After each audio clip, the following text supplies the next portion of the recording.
દિવસ ન હોય, પરંતુ તેનાથી ઘણું મોટું રોજગારનું સર્જન થાય છે.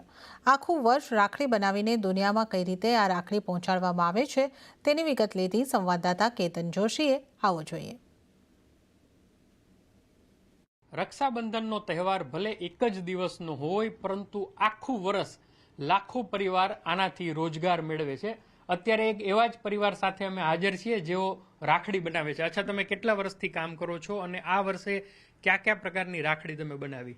મારા પપ્પાએ અમારે બચપનથી અમને આ ધંધામાં મૂક્યા છે. એ કઈ પ્રકારના રાખડી બને છે, 2 લાઈન 3 લાઈન અને એ સિંગલ લાઈન છે. એમાં 150થી વધારે ડિઝાઇન છે આપણી પાસે. બિલકુલ. તો આ પ્રકારની આ વખતે એક ખાસ વાત એ છે કે થોડું મંદીનું વાતાવરણ છે, પરંતુ એક વાત નિશ્ચિત છે કે વર્ષો વર્ષ લાખો પરિવારને, ખાસ કરીને ગ્રામીણ મહિલાઓને જો રોજગાર આપતો કોઈ તહેવાર હોય તો એ છે રક્ષાબંધન. કેતન જોશી, અમદાવાદ.